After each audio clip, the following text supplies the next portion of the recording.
Tim Kiladze is a reporter and columnist for the Globe's Report on Business. And before he was a journalist, he worked on Bay Street. And there's something else you should know about Tim. Would you consider yourself a pessimist or an optimist when it comes to talking about the health of the economy? Pessimist. And I don't say that happily, but I think people are a bit deluded in thinking that we got through everything. Like the storm is over and then it's all sunny skies now, because there's a lot of scary data points out there. Tim is a person you go to when you need some economic analysis. And right now, it feels like we need to check in on what's happening with the markets and the economy, because things are weird. I'm Cheryl Sutherland, and this is The Decibel from the Globe and Mail.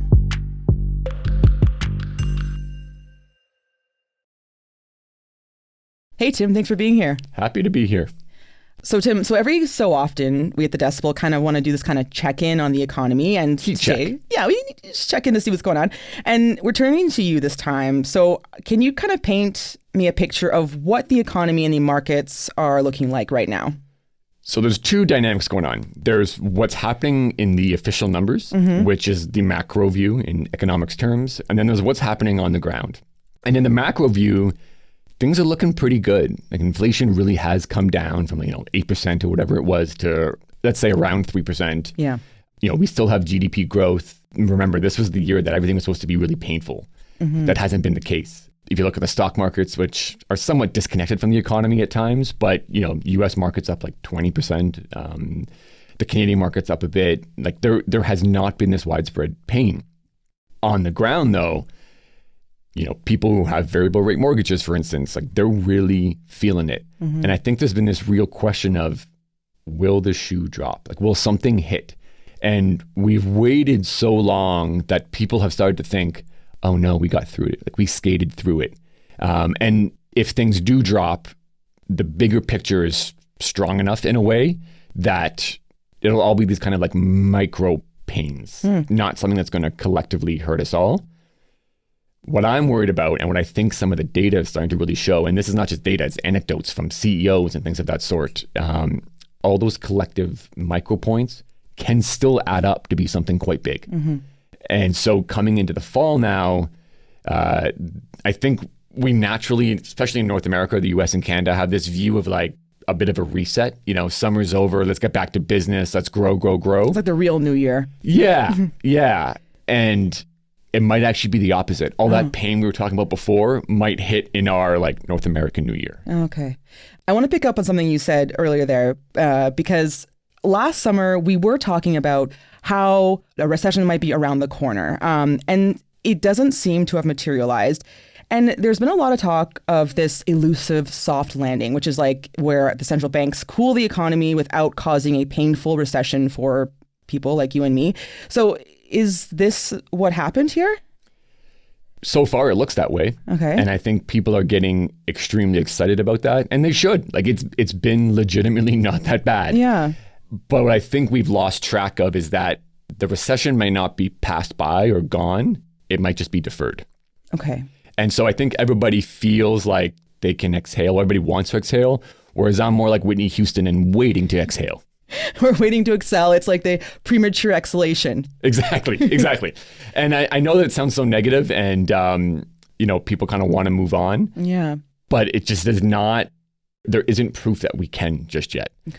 And I think that part of the reason for that is that all the models, so to speak, the spreadsheets, whatever you want to call them, that are used by economists and financial analysts or whatever to kind of predict how things would go, we are now realizing that those models don't really make sense in this post-pandemic world, or at least haven't so far.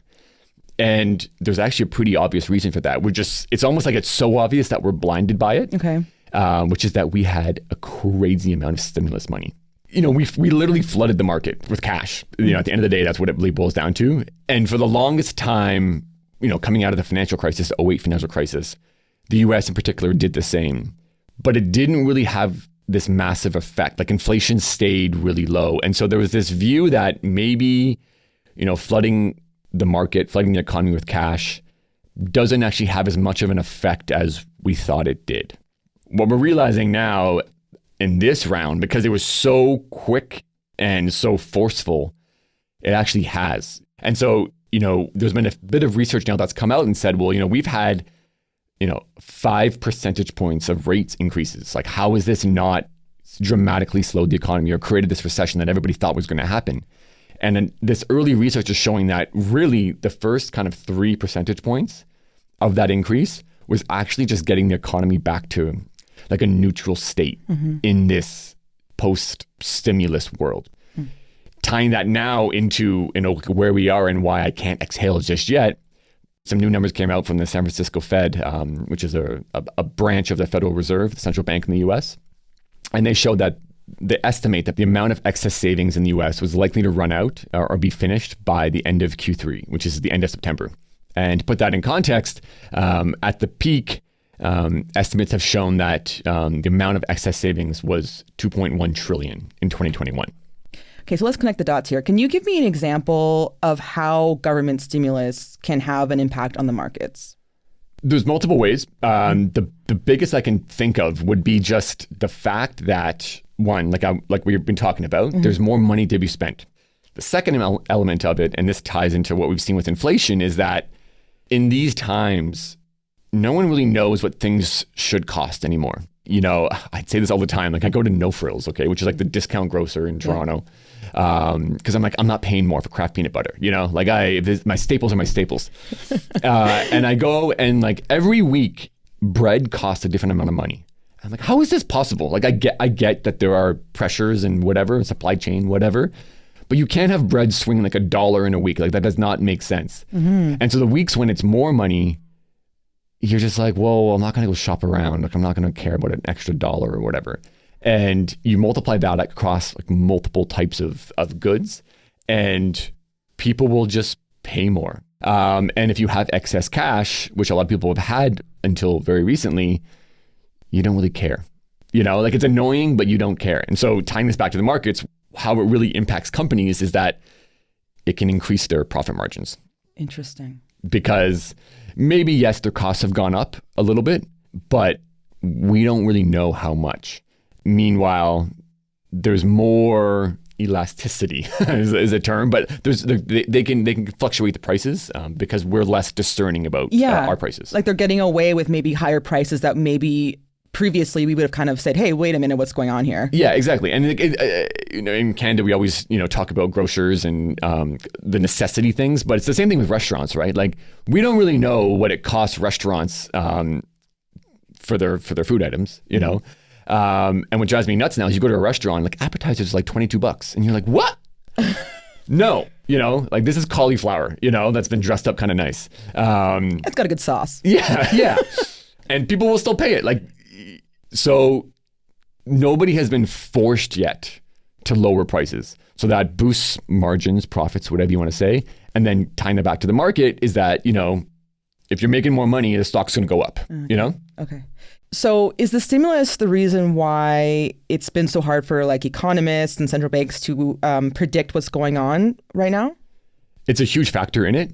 Yeah. Another major factor, and this is a Canadian element that I don't think we talk enough about, is what's happened with immigration. We welcomed 1 million new people last year, and there's a lot of benefits to that, but there are going to be costs to that we may not have factored in. If you just bring in more people, like, they're going to buy stuff. So the total amount of stuff purchased goes up. So therefore, growth goes up, sales go up, The third element, which again is this big thing hanging over all of us, is what I call the you can't tell me not to, which is that we were kind of locked away or, had to go through multiple rounds of lockdowns.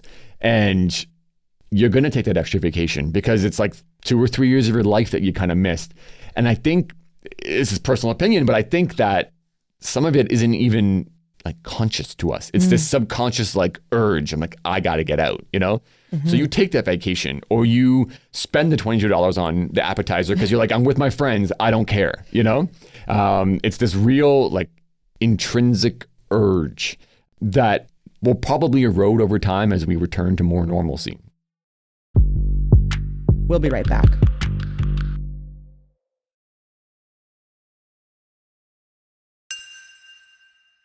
All right. So from your vantage point, we're not quite out of the woods when it comes to recession. And you mentioned there are some warning signs out there. What are they? So the big one lately is what's happening in China. And for some reason, we in the, I keep saying the West, but let's just say Canada, don't really pay attention to what's going on in the Chinese economy, which is strange because they're the world's second largest economy. And in Canada, they really matter because for so many years pre-pandemic, they were gobbling up commodities, energy, metals, and the Canadian economy, whether or not we want to admit it, is extremely resource-based. So it has a huge effect on kind of what our growth potential looks like. And China lately has had some like really scary warning signs. Youth unemployment there is at 21%. Another major property developer there is close to defaulting. They warned about it. And on top of that, the Chinese government has basically said they're not going to do stimulus to help turn things around. That could change, but if they don't, there could be a huge reckoning. And, I think we've all seen the stories or seen headlines over time about how, China was building properties that nobody was even living in. It was all kind of this like real estate bubble, or could have been, well, that could crash. And as we saw in 2008 in the US, when a housing bubble crashes, like a really systemic bubble, it has incredible knock-on effects. But on top of that, in the US and in Canada, we're now seeing some companies that are what we call leading indicators. Their CEOs are making public comments about the state of their business. So like railway CEOs, not all of them, but some are starting to make comments about how shipment volumes of the kind of the raw materials that we use in all of our goods, they're really falling off. And they're saying that they're not predicting a rebound until 2024 now. They thought that maybe the second half of this year things would pick up. Now that's being pushed out. Is it common for CEOs to kind of come out and say these kind of things? They have to give a bit of guidance, yeah. I think what has been a bit more alarming lately is there was initial guidance in the spring. And it was like, maybe this is just a blip. Maybe this is the kind of scene of like a soft landing, like things slow down a little bit, but we'll get through it. Now that it's been extended out, it's like, there's something else going on. So we have China, we have signs from the CEOs. What else do we have? The third one is kind of a tricky one because it's a financially complicated. There's this thing called the yield curve, which basically just tracks how much a government is paying for its debt. Okay. And when the yield curve inverts, goes upside down. First off, let's yield curve. When we talk about yield curve, talking about bonds, right? Government bonds. Okay. So the government of Canada, issues bonds for like 1 year, for 3 years, for 5 years, for 10 years. And each is at a different interest rate. Normally, a shorter term bond pays a lower interest rate. And the thinking behind that is because you can see kind of into the future for shorter periods of time, like you kind of know that in 1 year, the government of Canada is not going to get really messed up and therefore they'll be able to pay you back your money. But in 10 years, you don't know what's going to happen. So theoretically, the government has to pay you more for the extra risk you're taking on that things could go bad over that time. Okay. So it's lower, shorter term, higher interest rates, longer term. Right now, we're in this situation where it's inverted, where it's higher, shorter term, and lower, longer term. And it has been that way for a while. And the reason why it's gone so high, shorter term, is because the shortest term rate is the central bank interest rate. And that's, hovering around 5% in Canada and the US. Why is that a cause for concern that these are inverted right now? Because history has shown us that the last 7 times the yield curve has inverted, we have a recession. On top of that, I think people are saying, the bond market's just wrong because look how good the numbers are, right? Inflation has come down. Like, we're good. What people don't realize is that it can just take a long time. So the best example would be in 2006, which was in a pre-08 crisis, yield curve inverted. And then it took until 2008 for like the real pain to hit. And look how bad it got. And I'm not saying it's going to be anything like that this time, but it can just take a long time. So again, you still can't exhale. Yeah, and like you said, there have been the last 7 times this has happened, there has been a recession. So there's a real strong historical context there. Yeah.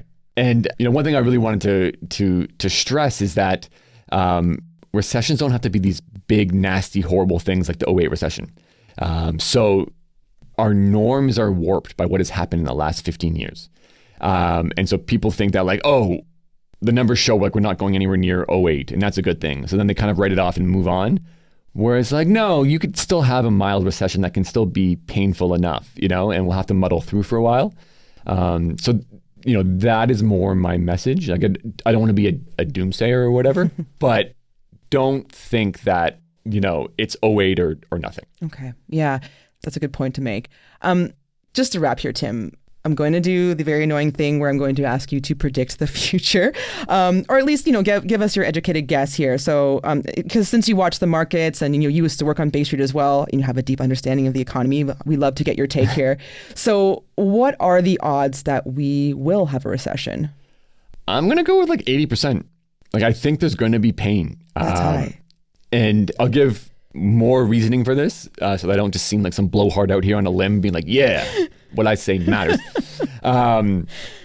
Interest rates are likely going to stay higher for longer. And even if they do start to come down a little bit, they're not going to come down in this massive, full percentage point decrease in a single decision. It'll be like bit by bit over time.